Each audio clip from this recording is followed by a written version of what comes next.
The Portland Trail Blazers have been on fire these last 10 games, having the best defense in the league in this stretch and tied for the best record in the last 10 games, being 9-1. But is this just another Blazers midseason fluke, or is this actually something to take note of, and are the Blazers taking a step in the right direction? First off, let's talk about the defense. Toumani Camara has probably been the best wing defender in the league in these past 10 games. I mean, he has just been on a roll. Watching this guy play is so fun to watch. He plays with so much heart.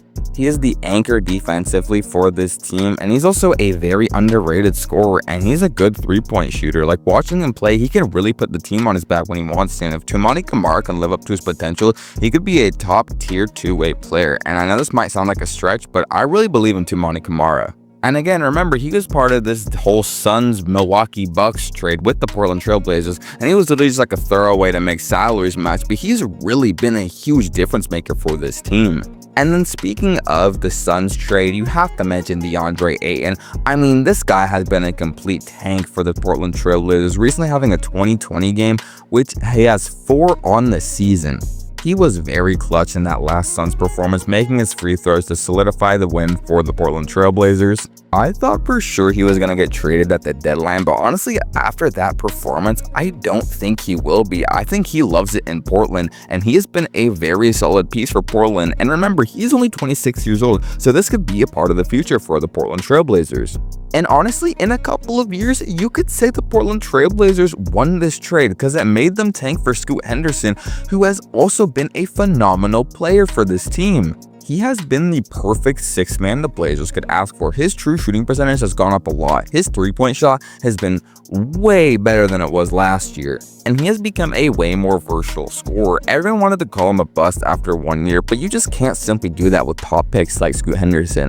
I mean, we saw this with Darius Garland being ranked the worst player in the league his rookie year, and now being a certified all-star and being the second option on the best team in the league. And with Henderson's athletic ability and his good playmaking, and now with a more developed shot, it is a very good possibility that Henderson can become an all-star in this league.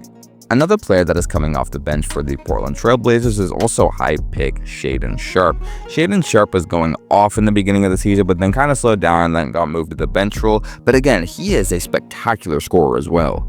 He is insanely athletic and can shoot, and I believe this backcourt duo could be scary in the next couple of years if things go right.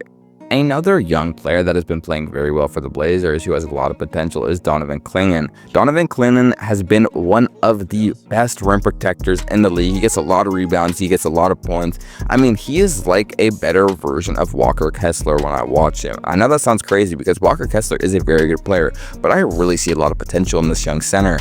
I believe he can be an all-NBA defender, and patching him and Toumani Camara, this young team could be very scary defensively. And we have scorers like Shaedon and Anfernee Simons. This team can be very dangerous going into next season. This season, I don't think they've done enough before this stretch started to make them make a playoff push, unless they really go on a huge run and they just keep beating these teams, because they're beating good teams. They have beat the Phoenix Suns, the Indiana Pacers, and the Milwaukee Bucks. Like, they're beating good playoff teams.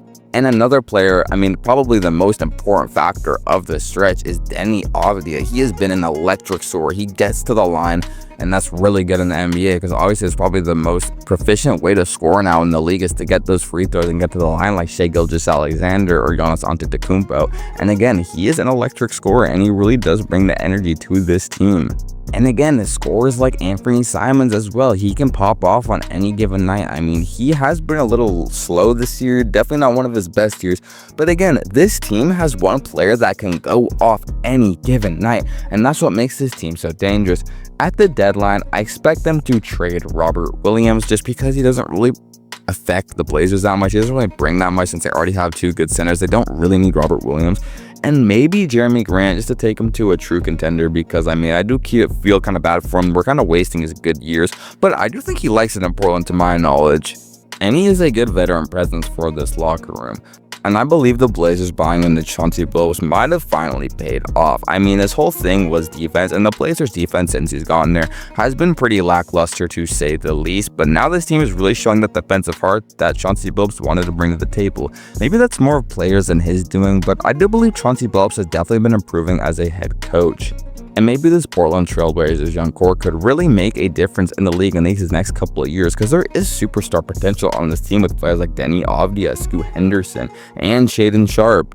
And honestly, I think for next year, they should just try to keep this young core ready and healthy and go into next year and not try to mess anything up, just kind of go into the draft because they're probably going to have a lottery pick.